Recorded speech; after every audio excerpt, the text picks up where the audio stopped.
Hi, and welcome back to the Positive Prepper.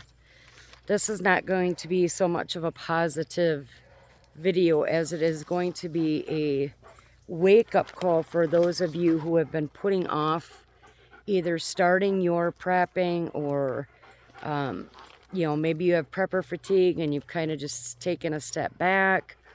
Now is not the time to do that. So let's start with Trump's assassination attempt. So obviously it's coming out not just in the circles of the prepping community, but it's coming out on media that there was more than one shooter. Those of us that paid attention to it early on already knew that, but there's more evidence coming out. They're doing audio analysis on it. They can tell that there's different kinds of guns with the echoes and all that kind of stuff.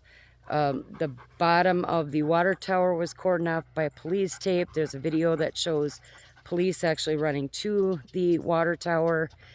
The possibility that there was a third shooter, which would have been the first shooter actually, that would have been inside the building that Crooks was on top of. There's a lot of things out there. Whether we're actually going to ever learn the truth about it remains to be seen. But what I find really interesting is that, we've spent billions upon billions of dollars and sent it to Ukraine, and we can't afford proper security for a former president. Remember that in many of my videos, I tell you that nothing happens unless someone wants it to. Someone wanted this attempt to happen. I fully believe that 100%. The more that's coming out, the more that's trying to be hidden with the Secret Service and the FBI and the CIA, and this was a planned thing. But we can send money all over the world, but we cannot protect a former president. One who, by the way, already had threats to his life from Iran for killing Soleimani, right? So they already knew about the threat from Iran. Oh, but we had to divert some of his security because Joe Biden needed it, right? Coincidence? In light of everything that's happened, I don't believe that the threat to Trump has lessened. I think that it has increased, actually. So Joe Biden drops out of the race today. We had the IT issue that caused the airports and the banks and, businesses and stuff to close down. Oh, that was because, according to Crowdstrike, it was just a glitch in the system, right? Well, I don't know how many of you know this. I'm going to tell you that Crowdstrike is actually a member of the WEF. It was Crowdstrike that had the DNC server in Ukraine during the whole Russian hoax thing against Trump. Yeah, this was just a glitch, right? We didn't mean to do it. It was a bug in the updating software. No, it wasn't.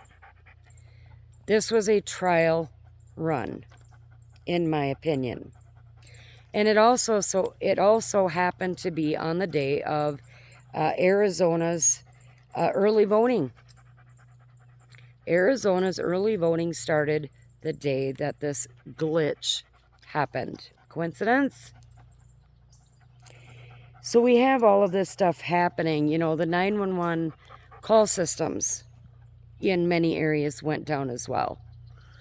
Did you know that a lot of our 911 call systems are being taken over by Israel? I don't understand why. Why when I call 911 is that routed through a foreign country? Israel or not? Why is it being diverted to another country instead of staying right here in the United States? Right? So,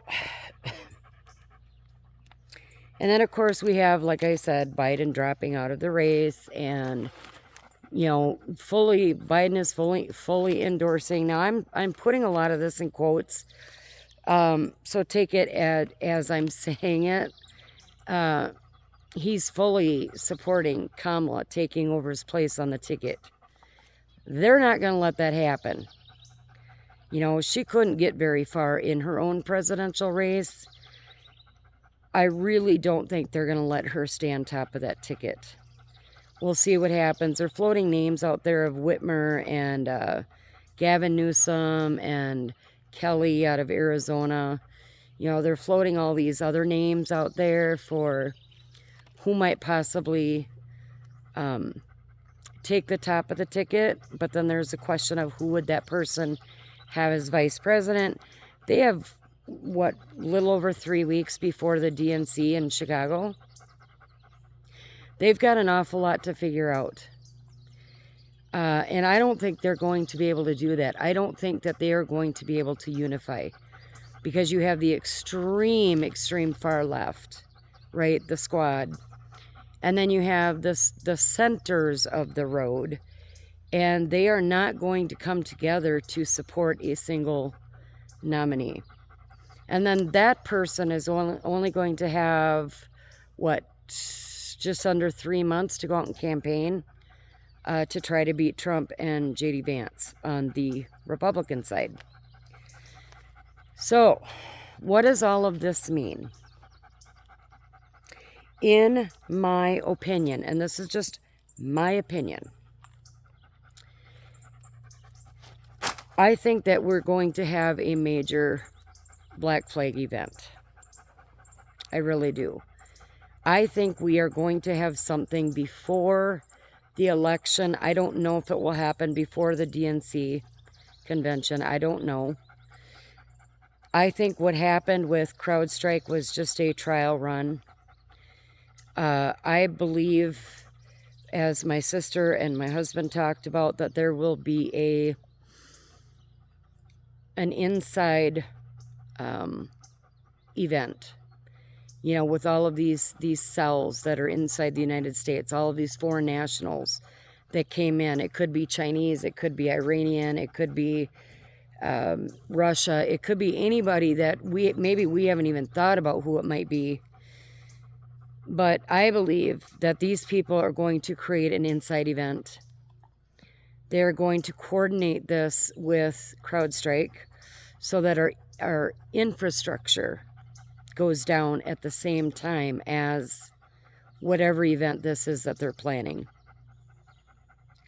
It's really hard for me to say that because we really don't know, right? We really have no idea what their plan is. But I keep saying over, and I said it earlier in this video, nothing happens unless it is planned, unless someone wants it to.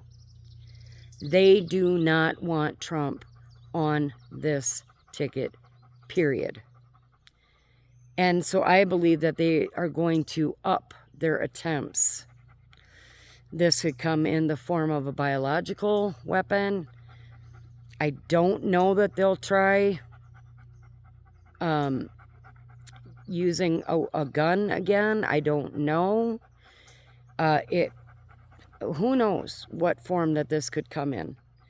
But I believe that there are people within the Secret Service that were privy to the plan. That's why they let the shooter get on the roof. That's why nothing was done about it. I do not blame the local law enforcement. I believe that they were not given the tools and the information necessary, such as being on the same frequency on the radios as the Secret Service. I don't blame the local law enforcement at all. I put this solely on the director of the Secret Service. I put it directly on her shoulders. And she has not resigned. She has not been fired. Oh, we couldn't put Secret Service up there because it was a sloped roof. Really? People are not stupid. The American people are very smart. And we can see right through this. She is not equipped to lie. And that's going to be their downfall. But what I think this does is, because now Biden has stepped out of the race, I think that they're going to become even more desperate because they are not a unified party. So they are going to continue doing what they need to do to get Trump off that ticket. He is their number one threat. And it doesn't matter about all this other stuff. You know, Israel just did some strikes on Yemen, which is probably going to amp up that war, right? Couldn't tell you a whole lot about China. Couldn't tell you a whole lot about Russia and Ukraine, because you don't hear about it anymore. You know, I do check in on it, obviously, because you need to stay aware. But to them, their number one threat is President Trump. This has made them even more goal-driven to get him out of here. So, here's what I want you to do as preppers, okay? Usually at the end of my videos, I say, stay safe, stay aware, God bless, right? Which I mean from my heart. I need you to stay safe, okay? That means you should be